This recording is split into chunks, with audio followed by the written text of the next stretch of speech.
ले चलते हैं आपको राजस्थान विधानसभा में इस वक्त नेता प्रतिपक्ष गुलाब चंद कटारिया क्या कुछ कह रहे हैं। कोई चिंता की बात नहीं, जो डूबना है प्रदेश को तो डूबेगा। मतलब 10 वर्ष में चाहे मेरा सरकार रही हो चाहे आपकी रही हो, किसी मैं स्वयं शिक्षा मंत्री हूँ, अपराधी होऊंगा, कोई चिंता की बात नहीं। लेकिन आप कम से कम इन 10 सालों से इन जितनी कोचिंग संस्थाएं चल रही है, इनकी जितनी परीक्षाएं हुई है, उनके परीक्षा के रिजल्ट के साथ आप एक टीम लगा करके इनका पोस्टमार्टम करो, तब आपको समझ में आ जाएगा कि बीमारी कहाँ से चली है। ये बीमारी इन व्यवसायियों के थ्रू चली है। मैं और आप पेपर आउट करेंगे, पेपर लाऊंगा 5 लाख दे दूंगा, 8 लाख दे दूंगा, मैं क्या 2 करोड़ 5 करोड़ 8 करोड़ दे सकता हूँ क्या भैया? ये सारे के सारे जो पैसे देने वाले बड़े बड़े दिग्गज लोग हैं, जो कोई 10 करोड़ में पेपर ले जाता है, कोई 3 करोड़ में ले जाता है, कोई 2 करोड़ में ले जाता है, फिर अपने कोचिंग संस्थान में रिजल्ट लाता है और उसके बाद बड़े बड़े पोस्टर बाहर लगाता है, मेरा 100% सिलेक्शन। ये है बीमारी की जड़।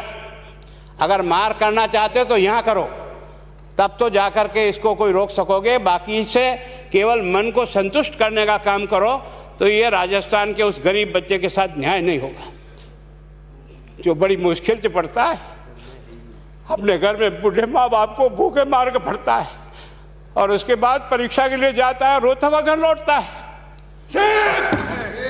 क्या दुख नहीं होता है? हम लोगों के मन में कोई रहम नहीं है कि आखिर उस बच्चे का क्या होगा जो अपनी बड़ी पीड़ा के साथ पढ़ रहा है। इन सारे पैसे वाले लोगों के पास में आपने सारी सरकारी नौकरियों को भेज दिया। मैं बहुत कड़वा सच बोल रहा हूँ। आज जो पिछले 8 साल में नौकरी में लगे ना, उन सब का भी पोस्टमार्टम कराओ, आपको लगेगा आधा फर्जी मामला निकलेगा। कोई है नहीं, कोई सोचने वाला है इस पर कि आखिर उसके दर्द को कौन जानेगा, है ना। जिस प्रकार से हमने परीक्षा के माध्यम से इन पैसे वाले लोगों को उतार करके सारे के सारे उन गरीबों की आशाओं के ऊपर पानी फेर दिया। रात और दिन पड़ता है, भूखा प्यासा पड़ता है, घर बेच करके पढ़ता है, खेत बेच करके पढ़ता है, लेकिन जब उसका सिलेक्शन नहीं होता तो जहर खा के मरता है। कोई इस पीड़ा को समझने के लिए तैयार नहीं है। और हम इस कानून को ला करके दुनिया को बताना चाह रहे हैं कि हमने इतना बड़ा कानून कर दिया, इस कानून से कुछ भी नहीं होगा। मैं आज आपको कह रहा हूँ, ये जो आपने नए प्रावधान जोड़े हैं, मैं सोचता हूँ कि मुझे कुछ बोलने की इच्छा नहीं, मुझे बहुत दुख है इस बात का। क्या होगा ये?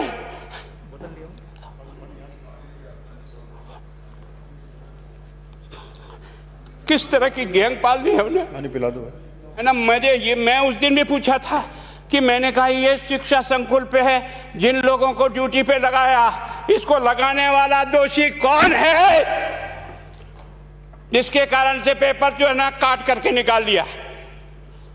ये तो ठीक है, भाग्य हमारा अच्छा था कि सवाई माधोपुर की घटना खुट गई और एसओजी को उसमें हाथ में लग करके कुछ केस लग गया। अगर वो केस नहीं लगता तो आज आपकी सारी नौकरी पर इन सब बड़े बड़े दलालों के स्कूल में पढ़ने वाले बच्चे होते और मेरा गरीब का बच्चा अपना घर लौट के जाता। क्या दुर्भाग्य है। और इस कारण से केवल इसके लिए खुश मत हो जाओ कि हमने कानून बहुत सख्त बना दिया इसलिए अपराधी रुक जाएगा। नहीं, सिस्टम को बदलना होगा, ये परीक्षा का सिस्टम चेंज करना होगा।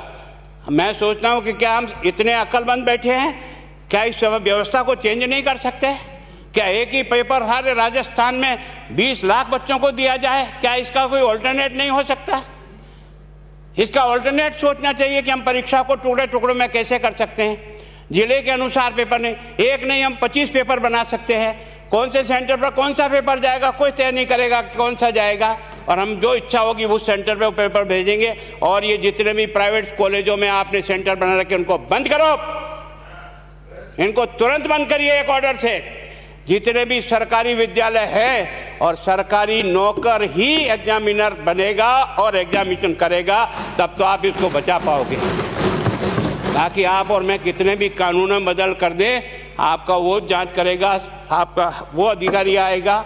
आपने कहा भाई सेशन जज के नीचे नियुक्ति नहीं होगी, इसके अलग से कोर्ट होगा, बहुत अच्छी बात है। प्रोविजन जो आपने डाले हैं वो स्वागत योग्य है, स्वागत करता हूँ, पर इन प्रोविजन को लागू तो आप और मैं ही करूँगा, कौन करेगा? जब हम ही ठीक नहीं है तो इन प्रोविजन क्या रोएंगे अंदर बैठे बैठे? जब तक हमारा दिल और दिमाग ठीक नहीं होगा ना, इस बीमारी का इलाज नहीं होगा। हमने शिक्षा के मंदिर को भ्रष्टाचार की भट्टी में जलाकर खाक कर दिया। दुर्भाग्य हमारा, जहां से कोई आशा की किरण दिखती थी उस गरीब को कि चलो मैं अपनी मेहनत से आगे बढ़ जाऊंगा, लेकिन अब वो निराशा में आ गया। उसको लगा कि अब कोई रास्ता नहीं है। और इस कारण से मैं सोचता हूं कि आप जिस भावना से लाया, मैं आपकी भावना की इज्जत करता हूं, लेकिन केवल आपकी भावना इन बेईमानों को नहीं रोक सकेगी।